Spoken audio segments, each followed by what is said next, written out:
আমাদের এখন সবচেয়ে বড় দাবি হলো আমরা এখন অধ্যাদেশ চাই, আমরা আর কিছু চাই না। আমাদেরকে বারবার বলা হইতেছে অধ্যাদেশ দিবে, কিন্তু কিসের জন্য যে দিতেছেন এটা বুঝতেছি না। আমাদের আজকে লং মার্চ টু শিক্ষা ভবন।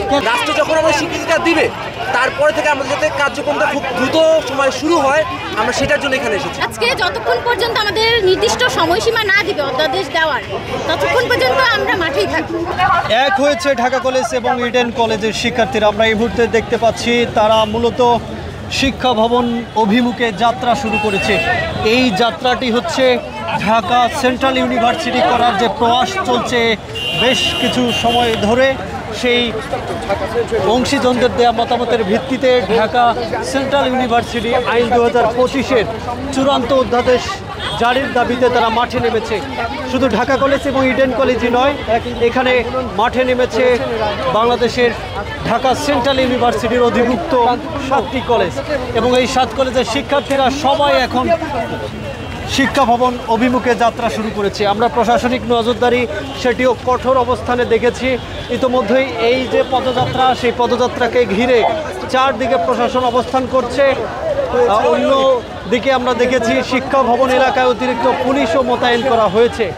মূলত তাদের যে দাবি 7 কলেজের নিয়ে একসাথে যে ঢাকা কেন্দ্রীয় বিশ্ববিদ্যালয়, সেটি আসলে এতদিন ধরে কেন টালবাহানা চলছে এবং সেটি কেন পূরণ করা হচ্ছে না, তাদের এই যে চাওয়া, সেই দাবিতে শুধু ঢাকা কলেজ ইডেন কলেজ নয়, ঢাকা বিশ্ববিদ্যালয়ের অধীনে যে 7টি কলেজ ছিল তাদের সমন্বয়ে যে ঢাকা সেন্ট্রাল ইউনিভার্সিটি গড়া হয়েছে, সেই শিক্ষার্থীরা 7 কলেজের শিক্ষার্থীরা তারা মাঠে নেমেছে এবং আমরা দেখতে পাচ্ছি তারা এখন শিক্ষা ভবন অভিমুখে যাত্রা শুরু করেছে।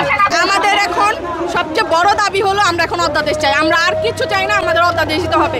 সরকারকে মডেল দেওয়া হয়েছে, মডেলের খসড়া এসেছে, বিভিন্ন দল থেকে পক্ষ থেকে মডেল গিয়েছে, এখন মডেল সম্পন্ন সরকারের সিদ্ধান্ত। আমরা শুধু চাই, সমস্যা করছে, সমস্যা কে করছে আমরা জানি না, আমরা শুধু অধ্যাদেশ চাই। এর জন্য আমরা মন্ত্রণালয়ের উঠে আমাদের আজকে লং মার্চ টু শিক্ষা ভবন।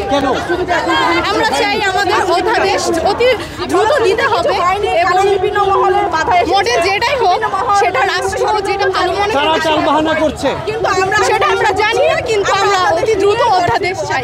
দর্শক শুনছেন যে অধ্যাদেশ জারি না হওয়া পর্যন্ত তারা কিন্তু ঘরে ফিরবে না, অর্থাৎ অধ্যাদেশ জারি নিয়েই তারা কিন্তু ঘরে ফিরবে, অর্থাৎ তাদের যে উদ্দেশ্য সেটি সফল করেই তারা ঘরে ফিরতে চাচ্ছে।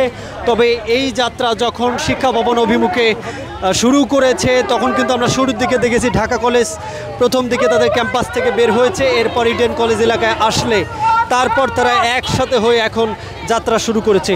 মূলত 7 কলেজের বিভিন্ন সময়সূচি দিয়ে তাদের আজকের যে কর্মসূচি সেটি দেয়া হয়েছে এবং সেই জায়গা থেকে তারা ধীরে ধীরে নিজস্ব ক্যাম্পাস থেকে শিক্ষা ভবন অভিমুখে এখন এগোচ্ছে।